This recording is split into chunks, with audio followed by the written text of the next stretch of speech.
maraming tanong. May tumawag pa rito. Yung Bacosuba, pwedeng inumin ng taong na-stroke. Partner, meron mo nang Oo. nag-text dito, Oh. bakit daw nawala yung RHTV RHTV, saan yan? Saan sa lugar? Iloilo? Iloilo. Oh, Oo, ano kaya Iloilo, nangyari? ano kaya nangyari? Diyan pa naman, napapanood tayo lagi sa Iloilo. Ha? Sige, Pati sa tatanong internet mo namin. daw, Sa internet, nawala rin. Oo. Tanong natin Baka, mamaya baka kung naman may galit nag-send. sa'yo. Sa akin? At, Bayan namin sinabotahe. yan, Iloilo eh. O baka naman may galit sa'yo dun.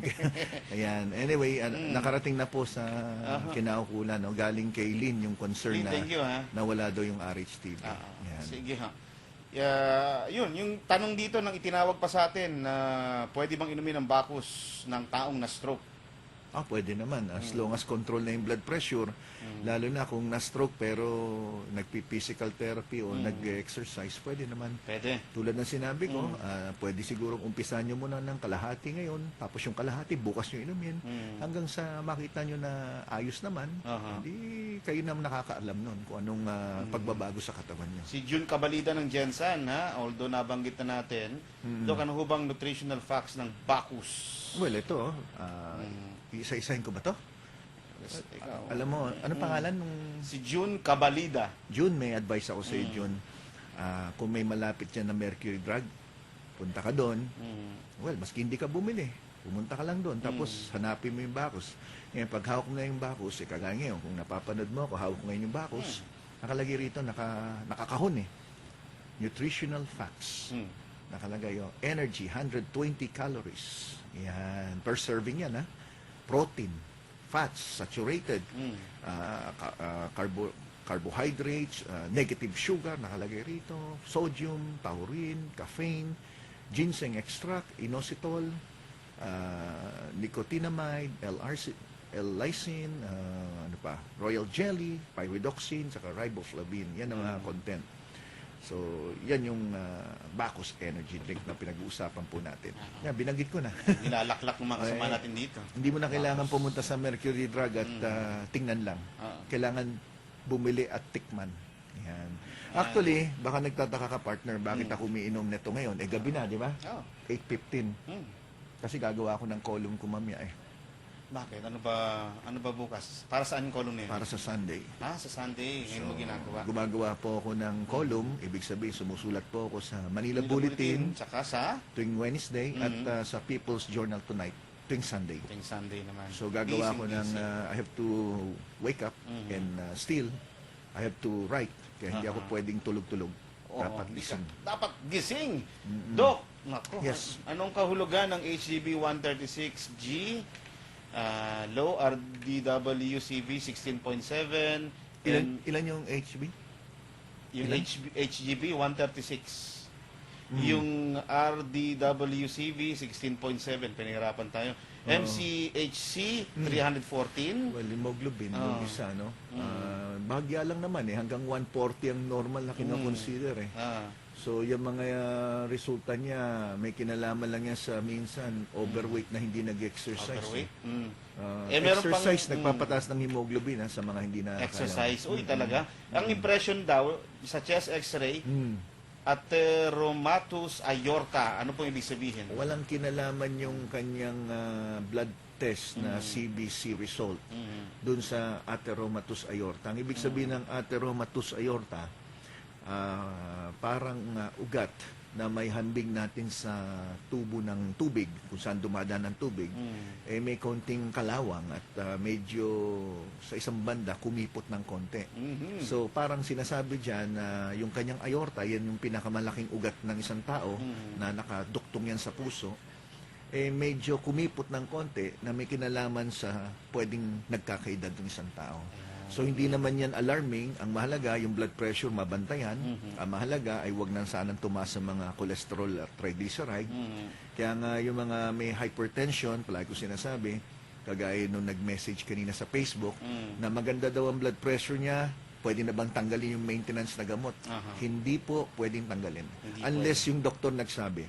Pangalawa, kung dinagdagan nyo naman ng pag-inom ng mga food supplement, tulad ng alibyo, na maganda sa mga mataas ang blood pressure, hindi po yan pwedeng pamalit dun sa gamot na iniinom nyo para sa blood pressure. So yan ay pandagdag. Pandagdag. Dahil ang gamot ay para sa sakit, ang food supplement ay dagdag sa tamang pagkain para sa ikagaganda ng katawan nyo. Yun. So yan ang dahilan kung bakit no therapeutic claim ang food supplement dahil hindi po yung gamot sa sakit. Yun. Yan, malinaw Okay. po yan. Magandang gabi po sa inyo, Dr. Gareth C. Tanong ko lang, kung may side effect ba ang metformin, ano po ang pwedeng pamalit dito?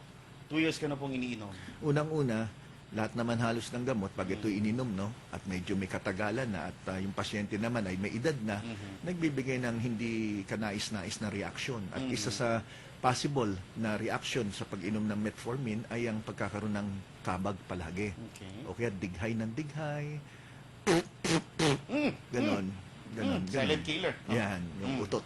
Mm. So, para sa akin, kung nakakaramdam kayo ng ganyan, hindi po dahilan para alisin naman yung gamot. Maaring sumangguni sa doktor, maaring bawasan ang dosage, o kaya pwedeng turuan kayo ng tamang pag-inom ng gamot. Isa sa paraan po para mabawasan yung mga ganyang side effect ay pwede kang habang kumakain, sasabay mo ngayon yung gamot. Pwedeng isa sa makakatulong po yun, no?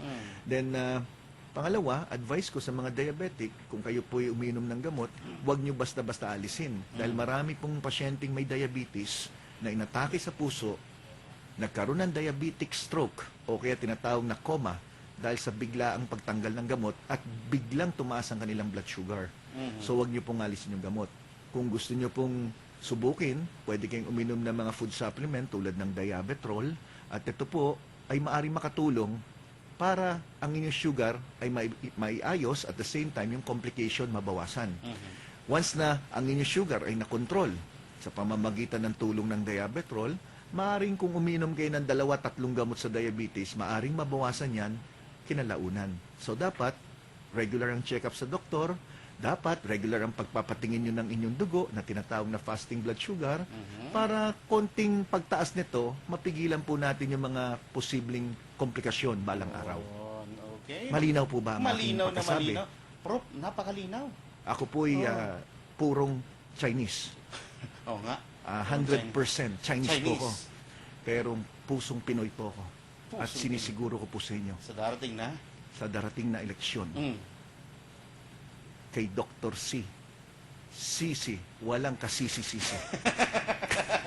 Magbabalik kami. Oras natin sa buong Pilipinas, alas 8:18.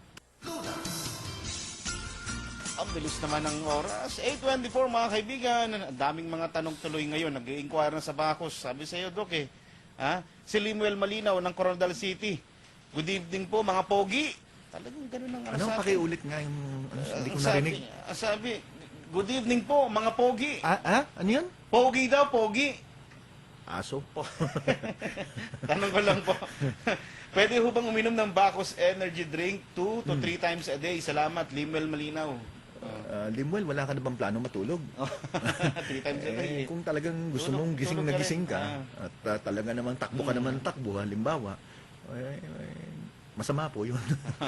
So tama ng isa o dalawa. Siguro dalawa at the most, no? Kasi ayoko naman po na mamaya mag-complain kayo na hindi makatulog. Hirap, hirap. Tapos sobra-sobrang energy nyo hanggang sa may palpitation ka dyan. Masama naman yun. So tama na po yung kung kayo ay aktibo physically, pwede yan everyday, no?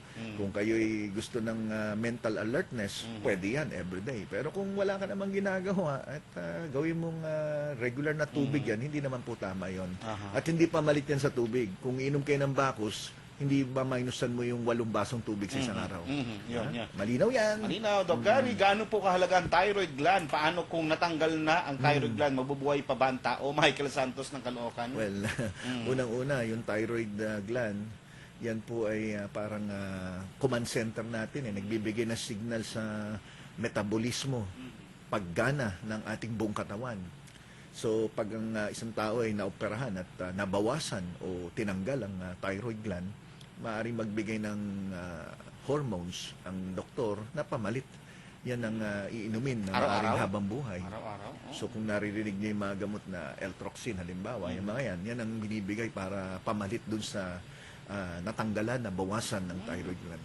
Mahalaga yan, yung body temperature natin, yung ating pagpapawis, yung buhok natin, pansinin niyo, mataas o mababa ang inyong thyroid hormone, nagbabago po yung texture ng buhok.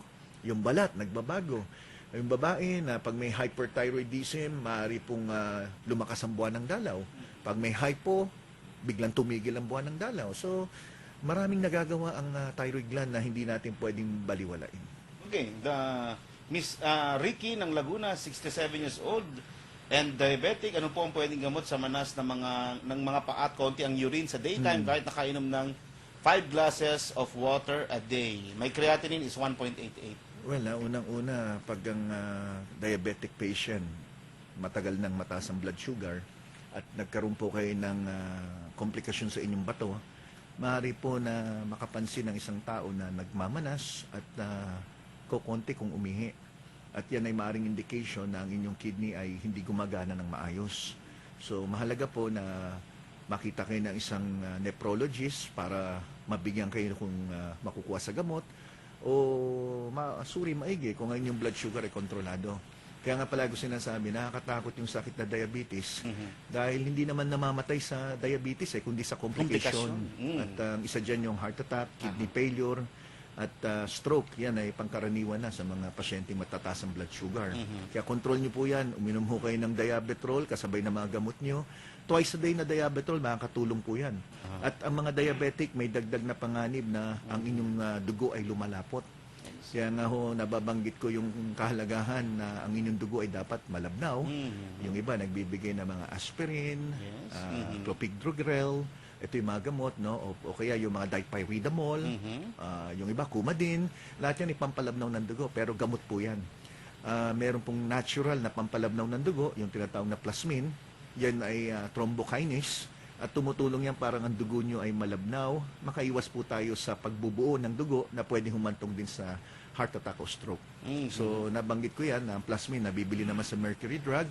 At yan ay hindi kailangan ng reseta. Ayun. Nabibili over the counter. Pwede pala. Iniinom ng 1 capsule 3 times a day, 30 minutes before. Bago kumain. Yan. Okay. Mahalaga yung 30 minutes before. Bakit? Kasi ang effectivity nitong plasmin ay sa empty stomach kung saan ito'y tumutulong na ang dugo mo lumabnaw. Pag kumain ka na at sinama mo sa pagkain, hindi siya well absorbed, no? O mapupunta sa dugo para lumabnaw ang dugo. Tumutulong yan na i-break yung mga dugong namo Kaya yung mga may blood clot na nasa ugat nila, maaari pong unti-unti nadidissolve yan. At makatulong po yan lalo sa mga na heart attack at stroke. Habol ko na lang, Doc, ha? Sige, Pasensya partner. na, yung iba, hindi na natin mababasa. Doc, ano po ang dosage ng Alivio?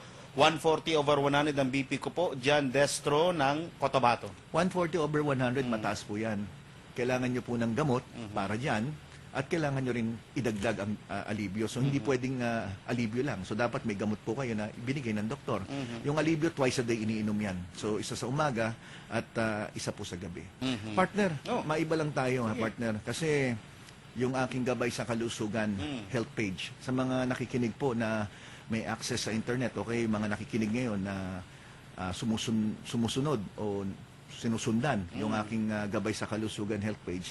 Ngayon na araw po naabot ko na po yung 13,000 na likes. Okay. Ako may pamain ako na medyo maalas yung 13 sa akin Kasi 13 times na ako na-busted.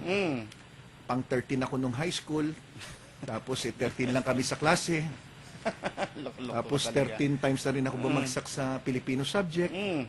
13 times na rin ako nautangan at hindi nabayaran. Kaya gusto ko sana na malampasan ko itong 13,000 na to. Kailangan mag 14,000 kagad. Pag 14 man lang. Oo, mag 14. At ako'y nangangako pag before May 13, netong buwan na ito, naabot ko yung 14,000 before May 13, bibili ako ng 13 na wheelchair. 13 na wheelchair. At pamimigay ko sa 13 na senior citizen na talagang kapuspalad na nangangailangan. Okay. So, yung mga nakikinig po, tulungan nyo ako maabot ito ng 14,000. 14,000. Kasi pag nag 14,000 to, maalis na yung bad luck ng 13 ko. Okay. Okay? Okay, thank So, you, partner, thank you. meron akong inandang kanta. May meron time ka ba ba? tayo? Tingnan. Parang wala na no? Okay. Kasi may nag-request Pero di bali, yung kantang yan, Oh. sa Friday na lang. Friday, nandito ka? Andito ako sa Friday. Sobrang sipag mo talaga, partner. Magsasara ako ng clinic ng alas 6. Bukas na sa Sige. clinic ako, 10 o'clock hanggang 1 o'clock. Dahil Thursday bukas. Thursday bukas. 10 to 1. Tapos sa Friday ho, kailangan nandito po ako sa Friday. Kaya alas 6 po, kailangan sarado na yung clinic ko. Pag may Okay. pumunta sa clinic, 6 o'clock, Wala na. Wala na. May tanong ako, partner. Yes, partner. Si Cheska ba yung pang 13? Cheska? Na nagbasted sa akin. Hindi naman ako binasted ni Cheska. Hindi ba? Kasi baka akalang tao binasted Oo ako ni nga Cheska. eh. Hindi. Hindi. Nagkataon lang na may boyfriend na siya nung nakilala ko siya. Hindi. Yan ang totoo. Baka akala mo binasted ako ni Cheska. Hindi. Hindi ako binasted ni Cheska. Ayan. Nagkataon lang. For the record. Nung nakilala ko siya, may boyfriend na siya. Okay. Yan na, malinaw yan. Ha? Malinaw, partner. Pagdating ng panahon. Thank you. Maraming salamat, partner. Good night. Mga kaibigan niya na po ang kabuuan ng ating palatuntunan sa ngalan ni Arnold. Fantastic. Sa ngalan ni Crisel sa RH TV. Ako naman, Chris Capuluso, naglilingkod sa pagbabalita. Abangan si Cheska San Diego at ang Lunas Extension. Mga kalunas, tandaan, bawat karamdaman ay kayang lunasan. At para madagdagan pa ang kaalaman, manatili pa rin nakikinig dahil ang lunas may extension na sa ilang saglit. Lunas Extension. Remember the time. Isang pagtalakay, isang paghihimay, isang pagpapaliwanag. Programang tututok sa mga nangyayari